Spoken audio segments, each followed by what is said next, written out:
નામ જનક પડસાળા છે।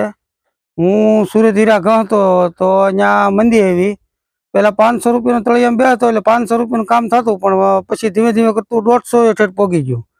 તો 150 રૂપિયા કઈ થાય નહીં ને આંધા કે મંદી પછી બહુ આવી હતી, માણસો ઘણા મળ્યા ધીમે ધીમે આવવા।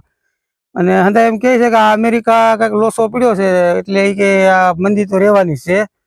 તો પછી મેં વિચાર કર્યો મેં તો પછી દેહમાં વ્યા જઈએ ને ખેતી મૂડી કરવા, બીજું તો શું કરવું।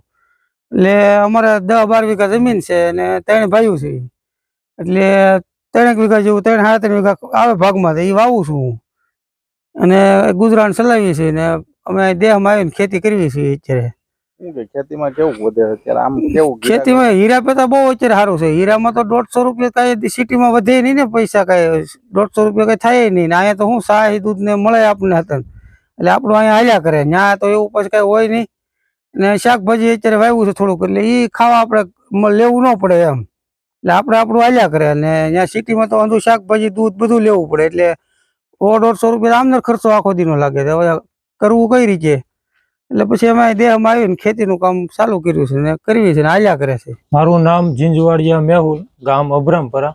પેલા હું હીરા ગંજતો ને તે એમાં મંદી આવતી, મંદી આવે એટલે પૂરું કામ નહોતું થતું, હાવ બેરોજગારની જેમ બેઠા રહેતા હતા। પછી મેં વિચાર્યું કે કંઈક નવો ધંધો કરીએ, તો પછી મેં શાકભાજીનું કર્યું। એટલે હવે તો હીરા કરતાં તો આમાં સારું ઉજી જાય છે। ટેરિફ લગાવ્યો ને એ પહેલાં પણ હીરાનો ધંધો ખૂબ ભયંકર મંદીમાં હતો। એમાં અમેરિકાવાળાએ જડતાઈથી ટેરિફ લગાવ્યો છે। ટેરિફ લગાવ્યો છે એટલે હવે હીરાનો ધંધો ખાલી મર્યા કે જીવે છે એવી સ્થિતિમાં ઓલરેડી આવી ગયો છે।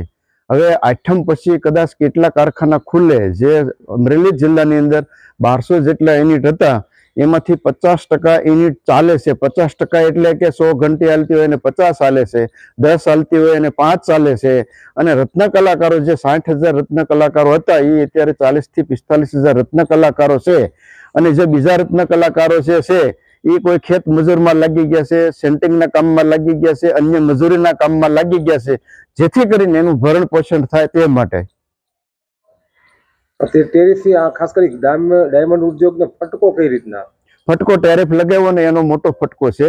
અને ખાસ કરીને કે જે CVD ની જે હીરો આવી ગયો છે એ CVD હીરો છે એ જોવામાં ઓરિજિનલ હીરો લાગે છે। જે ઓરિજિનલ 1 કેરેટ જે હીરાનો ભાવ હોય છે એનો 30,000 રૂપિયા હોય છે અને આનો 3,000 રૂપિયા હોય છે। તમે નરી આંખે જોવો કે કોઈ પણ રીતે જોવો તો તમને સાચો હીરો રિયલ ડાયમંડ લાગે છે, પણ લેબમાં નાખે ત્યારે ખબર પડે છે કે આ લેબ ગ્રોન છે અને CVD છે।